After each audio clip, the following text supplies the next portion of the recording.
Հարգարժան պարոն Ռուբինյան, հարգելի գործընկերներ, սիրելի ժողովուրդ,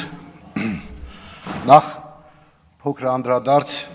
այն հարցին, որ մեր Տիկին Քյուրեղյանը եթե չգնա, իր խոսքից կուզենայի մեջբերում անել, որ հայտարարեցիք, որ Գյումրիում հաղթեցինք, եւ այլն, ուզում եմ հասկանամ ով հաղթեց, ասենք եթե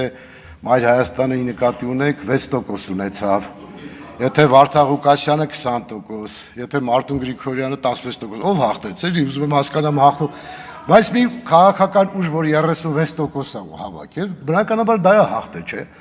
Համարենք, որ մենք դեմոկրատիան այդքան չենք կարևորում, ավելի պարզ ենք նայում, ասում ենք ով շատ ձայն ունի, նա պետք է կառավարություն ձևավորի կամ տիմում կարողանա իշխանություն ձևավորել, չէ՞, ու կարելի է այդ օրենքը փոխել, որովհետև իրականության մեջ դեմոկրատական որևէ երկրում չի կարող 60-70% որևէ քաղաքական միավոր ձայն ունենալ։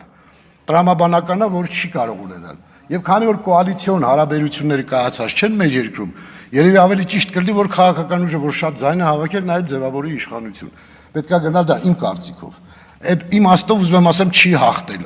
Այլ է Վանաձորի դեպքը, որ դուք նշում եք, այո, այդտեղ ձեր ասածն է։ Այս իմաստով կուզենամ, որպեսզի Վանաձորում էլ 50% ճշմարտախոս լինենք, շատ ավելի հեշտ կլինի եւ շատ ավելի մեր օբյեկտիվությունը քաղաքացին կգնահատի։ Այդ նույն ոչ օբյեկտիվ վերաբերմունքը ձևավորվում է ոչ օբյեկտիվ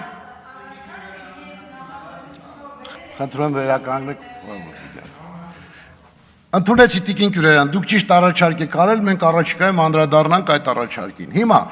այս նույն կեղծիքը տարածվում է մյուս ցեղասպանության եւ Լեռնային Ղարաբաղի բռնի տեղահանության հետ կապված։ Լավ քաղաքացիները բոլորը տեսել են, Հայաստանի Հանրապետություն տեսել է, որ օրինական իշխանությանը բռնի փոխել եք,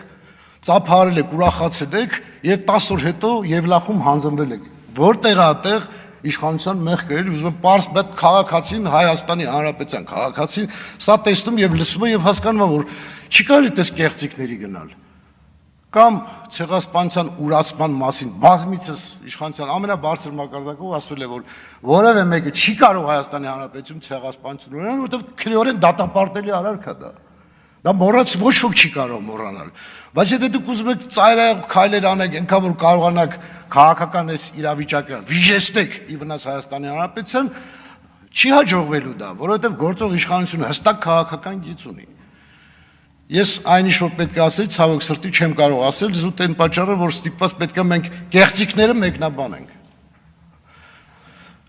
Իմ խնդիրները գյուղական բնակավայրերի վերաբերյալ Քանի որ արդեն ուշ ժամանակը լրացավ, մեկ ուրիշ անգամ, շնորհակալություն։